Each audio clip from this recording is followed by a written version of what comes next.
Thank you so much. I really appreciate it. My name's Steve Moore. I go by Stebmo when I'm doing this stuff, and I have the great privilege of opening up a lot of these Earth shows on these tours that we've been doing. You might know already I'm in the band, so that was part of how I got the gig. I think it was just easy, very convenient for us. But yeah, it's been a real privilege, and you may also know, since you're here, you're Earth fans, you're some of the smartest people in DC, obviously. We're here celebrating and playing a record that we did about 20 years ago called Hex. Yeah! That's right. And it's been so wonderful for me to revisit this music. It's been about a decade or so since I played with the band regularly. We did do some things here and there, but on these tours in particular, it's given me a lot of chances to kind of reflect on what this music has meant to me and the way that it changed my life. Well, I've been remembering a lot of this. The very first experience I had with Earth's music, because I was a bit ignorant, was when I went into the studio to make the record with the producer, and I was put the headphones on, and it was a lot of Dylan and Adrian in there. It completely blew my mind. I'd already done a lot of music, but I hadn't really encountered anything quite like this. It changed the way that I thought about music in a very fundamental way. And luckily for me, sorry, I have a bit of like a cold right now. I'm struggling here, but I got a lot of time on the road playing this music, and I had some thinker. had a lot of time to think about this stuff, and I wanted to share a little bit of that with you here tonight, which is kind of what I've been doing. I know at first you're like, oh my gosh, is this guy ever going to talk? This is going to be one of those weird opening sets. But surprise, I'm going to talk like most of the time. Yeah, so there you go. You're in school now, okay? It's a bit of like an overused thing to say that music is like a language, but it does actually work. I think the way that we relate to songs and to the way that we make music is kind of like stories, and we sort of personify this stuff like in the same way that we do when we're reading a story. We identify a main character, a narrator.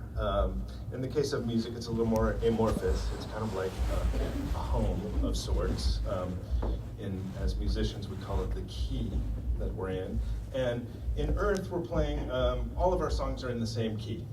So you will know without us having to tell you, even though now I'm telling you. But when we start a song, home base is very obvious. And then we move along and we tell a bit of a story and we come back home. And you know automatically for sure when we're there, when we've come back home. So this thing, music, I'm going to talk to you about this thing.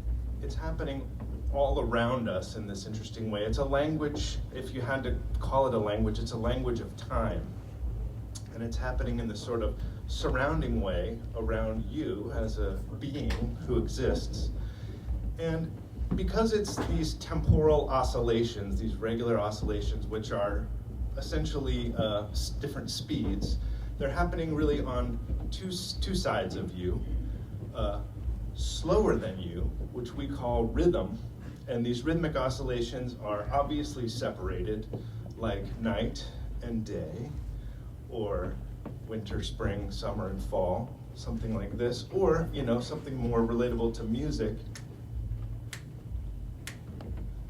like this. Obviously separated things, okay? Now, when these slower than you oscillations speed up and up and up, they get to the certain point where they become something which we have to call faster than you, and this we call pitch, or the harmonic side of music.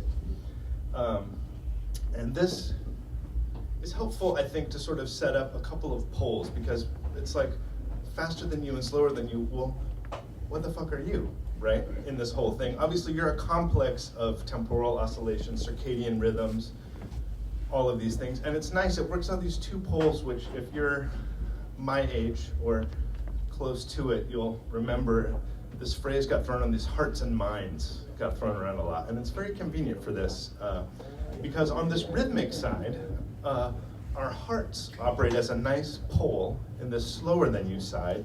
Our hearts beat between 1 and 2 times per second, sometimes a bit slower if you're good at meditating or you're sleeping, something like this.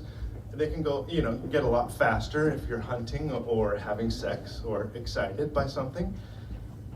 But generally it's right there in that 1 to 2 times per second. And that's kind of the pole of the you-ness, your being, the slower side of your being. And then on the faster side of your being, this pitch part, it happens to start right around the speed of these things called brain waves, which maybe you've checked this out on the internet. If you took an EKG reading of your brain, you'll find there are these oscillations, these resonant oscillations that are happening in your brain. And again, they might go anywhere from, on the slower side, 5 times per second if you are sleeping or you're very good at meditating or something like this. And then it might go up to 20 to 25 times per second if you're doing those other things like hunting or fucking. And, okay. So, and it's interesting, so this pitch stuff, let's say it starts around 25 times per second. Okay, that's a very, very low note. I don't even have that on the piano. But that happens to be the exact same speed where a series of still pictures would turn into an animated film, an animated cartoon, or a movie. And so we're finding that that's kind of like this upper bound of you, where then your sensory apprehension of the world, it brings out this continuous aspect, okay? Fair enough, we've got that far. Now, within this pitch world, these resonant pitches, it's what's coming out of a guitar or a piano or a trombone, it's operating on this principle of a thing called the harmonic series. Okay, if you took physics class, they might have called it the natural modes. And what that is, if I plucked a string on the guitar, or I blow into this trombone, which I will do, it would at first create one big oscillation, one big positive wave, and then a negative half to that wave. And then if I put more energy into that on the guitar string or on the trombone, what happens is it doesn't go to like 1.1 or to 1.5, but it immediately breaks into two waves, twice as fast, half the size. And if I put more energy in, those two waves then will break into 3, and then 4, and 5, and 6, and so on and so forth. This is how nature counts. Nature's counting on you, we're counting on nature, and this is how she's doing it. This is telling you something right there. You are physiologically designed to have this entry point way into understanding how resonant oscillations, how vibrations are happening in the physical universe. And in this case, it's designed to come at you in bold, bright, simple shapes and colors, like children's blocks. I call it the Paleolithic preschool. And that's because nature wants you to accept this without thinking too hard, and to have fun and to get into understanding these oscillations and how they relate to your being. Okay. Come on. That's right, I know, I'm a little bit, I'll just give a little side. All we do is drive all damn day, and it's like to come out and do this, it's just something else, man.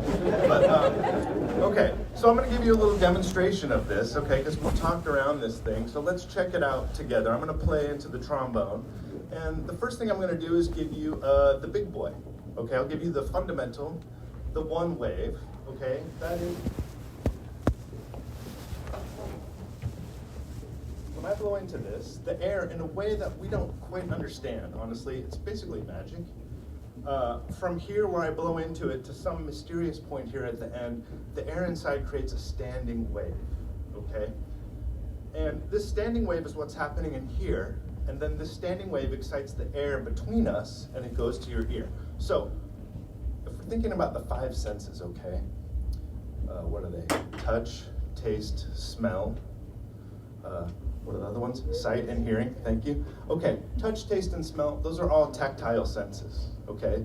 Good news, bad news, you have to come into contact with the thing itself. So I have to touch this microphone, right? Or I could lick it and taste it, God forbid. Or if it was like, did something weird and I could smell it, unfortunately that means some part of it is actually touching my nose, which is always disappointing when you find that out in science class. Oh, she knows farts. Oh my God. Okay, now these other senses, so then it's a type of magic trick. You're apprehending something at a distance. And I think that's important to understand. They're distinctly different from these other tactile senses, okay? All right, I already blabbed a bunch more. Here we go. This is the big boy, number 1.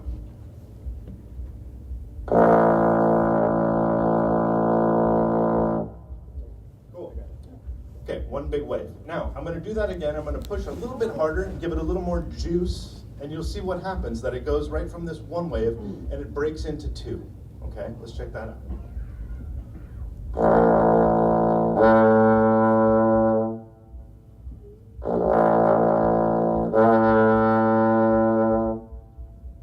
Very good. Could do more of this.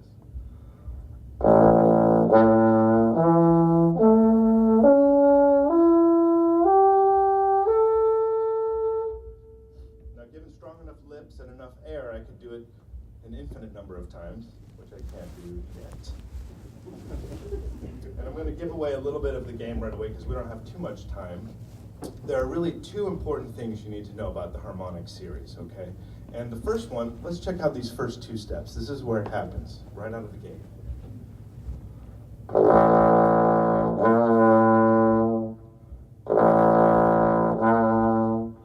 Notice those 2 notes are definitely different. One is higher, one is lower, but we say they're the same note. They're both A, okay? They're just in different octaves. That's how we put that in music. We identify this mysterious phenomenon. And it's all the doublings and halvings, okay? The powers of two. So this is where math class is actually worth it. The powers of two. That is 1, 2, 4, 8, 16, 32, Nintendo 64. All of these doublings and halvings, these all have this octave quality. They sound the same. And what we do is with the trombone or the guitar or a song in music when we're making a story, those powers of two, that's home. We identify that as the key, this oneness. And in a sense, metaphorically, we're identifying with this. This is an identification of the self in sound. Okay? This is very important. The other aspect of the harmonic series is the prime numbers. And if you thought about it for a while, you'd see that kind of took care of all the numbers, but nonetheless, when we hit these prime numbers, we're encountering the other in terms of sound. So we've identified the self, now we're encountering the other. I'm going to give you a little demonstration of the other now that we've talked about it.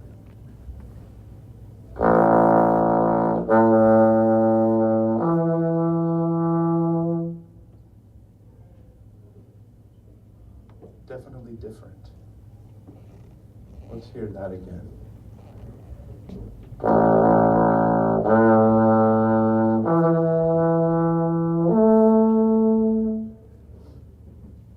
Okay, so now we've talked about the other and we've talked about the self. I'm going to use my other little tool up here, this little Casio sampler, which maybe you had as a child or your parents did. And what it does is it takes a tiny sample here, and in order to make the different pitches across the keyboard, as if it's a piano, it has to change the speed of that sample. So it's actually kind of convenient for this purpose that we're talking about, because it's going to marry this faster than you side, which is primarily what we've been talking about with the harmonic series, with the slower than you side, the rhythmic side. So let's check that out. I need to get a little sample in here, and then I'll demonstrate.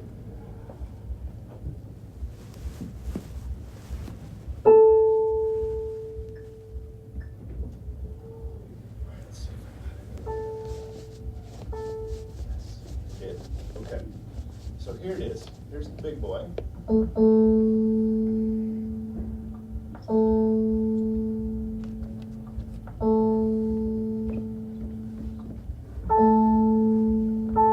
Now we can hear the powers of two in effect.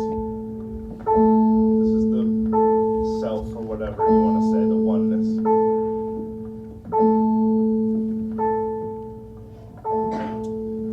Now let's hear what happens when we encounter the other in this case. 3.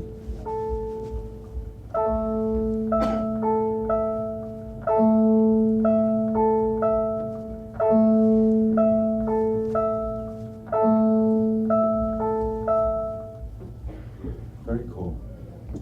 And so what happens is, in music, we're using this harmonic series. It's the thing that we're using to make the songs, to make what we call harmony.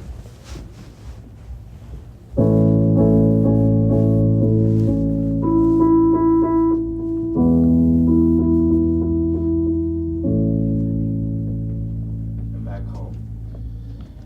And what I find so exciting, so interesting, and so hopeful about it, and I'll get to that a little bit more, is that what we do immediately, instinctively with music, without language attached to it, just here in sound, is we encounter the other, this 3.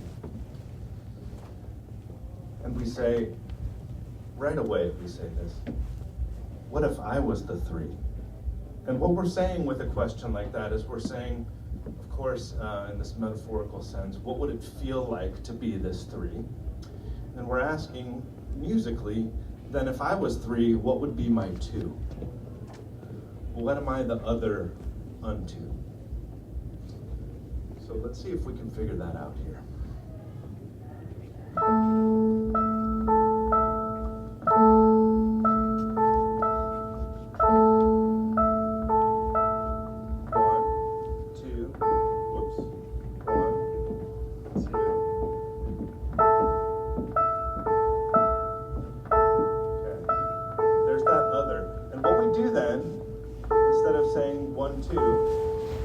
We'll let out a little bit more line and we'll say 1, 2, 3. 1, 2, 3.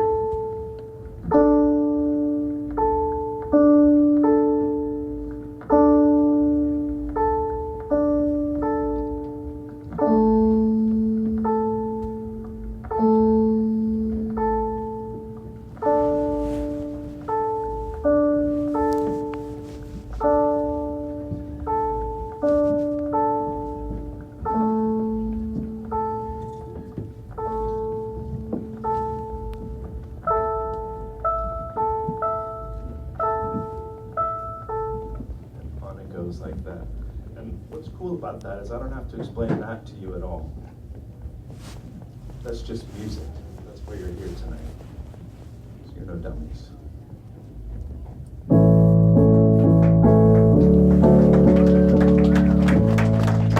But hold on, I'm not done just yet. All right. There was bad music.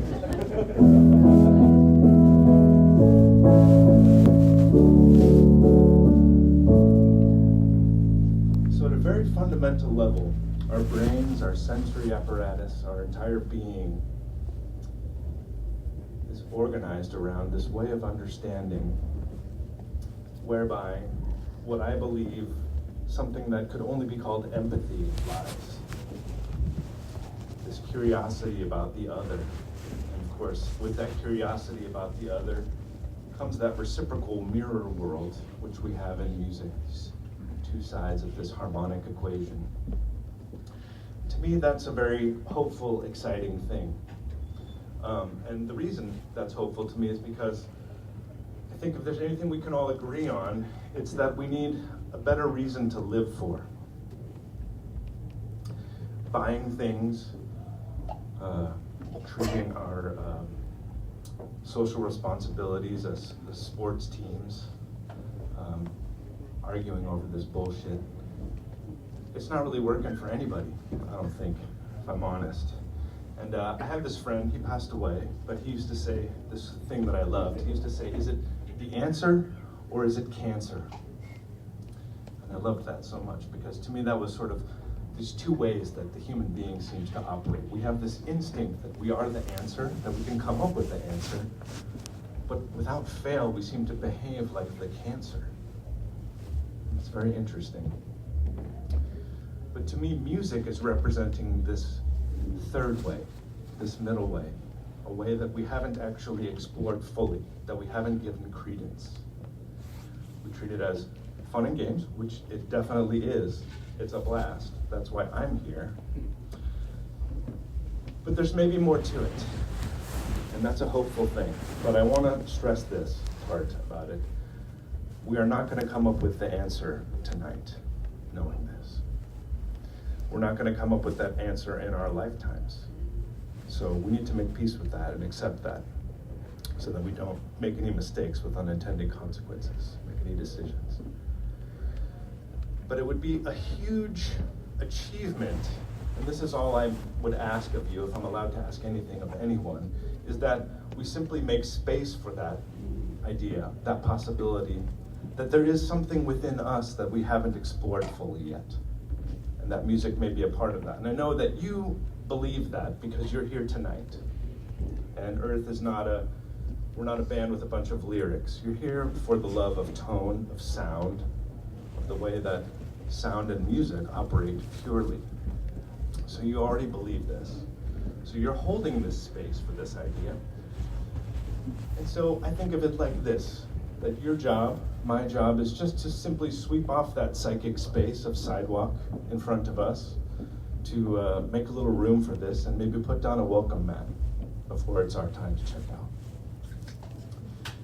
And maybe your children, if you have them, they might come along and observe the welcome mat and build a little bit of a doorway. And then your children's children might start to frame out that doorway. And a couple of generations later, someone's putting in drywall, how this goes. Eventually, 6 or 7 down the line, you've got an actual schoolhouse. And maybe at that point, if luck has anything to do with it. Maybe a teacher will come along, and a teacher will help those people figure out what the answer might be.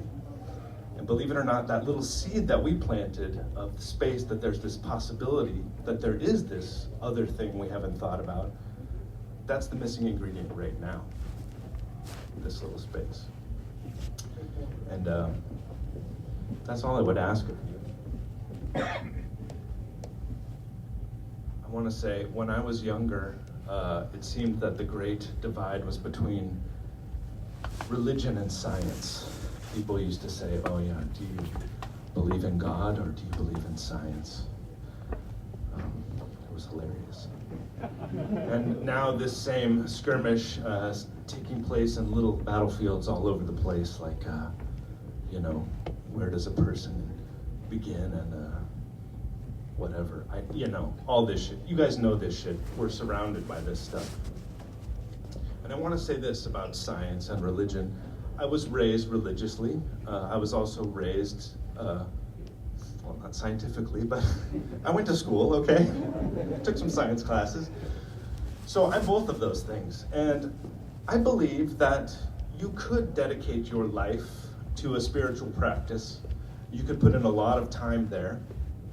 And you could have a very deep experience of that. And you could eventually come to some insights and speak from a point of great clarity, great wisdom, and great authority. I believe that that's possible. And likewise, for science, I believe you could pursue that, which I'm sure some of you have done in both of these cases. You could go to work at the Hadron Collider, and you could get so deep in looking at whatever it is they're looking at there, that you almost spoke that as a language in a way that your family, say at Thanksgiving, would have no idea what you're talking about. But I believe that in that process, you could also arrive at a point of great understanding, of great insight and clarity, and be able to speak with great authority. But for most of us, the regular people who don't have the time for all of that because we have bills to pay, shit to do, problems, both of those domains are asking us to accept this thing on faith. And that's fine as far as that goes for you and for me. That's very fine and good.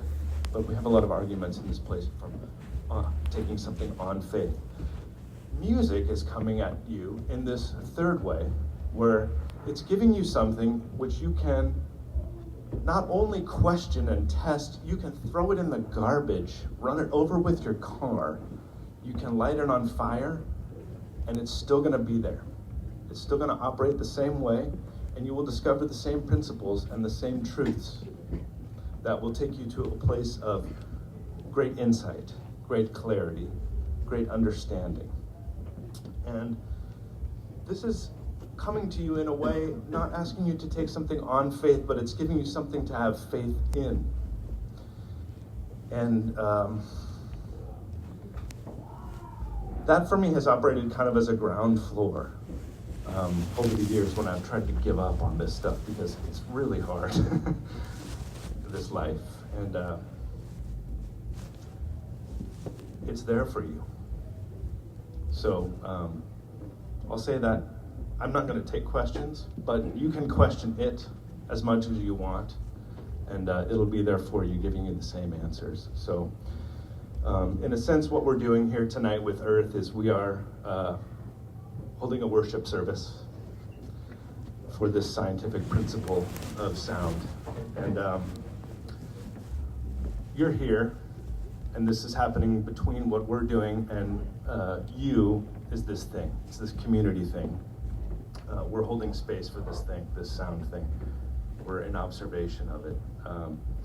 So I thank you very much for listening, not only to me talking just now for a very long time, but to the music tonight and for being here. And, I'm just gonna say it again, for making a space for this to happen. All of you. So thank you so much for listening. I'm gonna play one more song, and then Earth is gonna come out. We're gonna play Hex for you guys. And, we're very grateful that you're here. So thank you.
So please make your way and do the things. We'll be right back.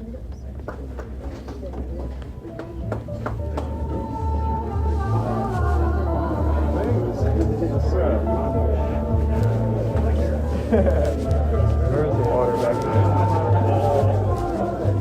Hell yeah, man. That's awesome. I didn't even know this wind.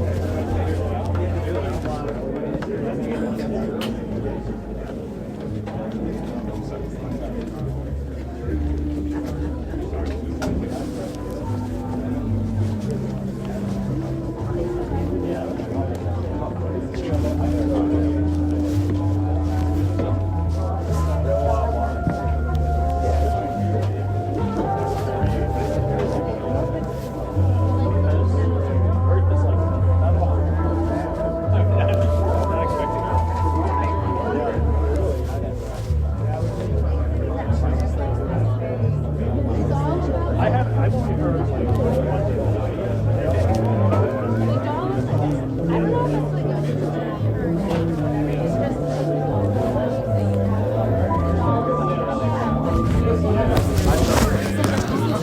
I'm gonna have to listen to it again.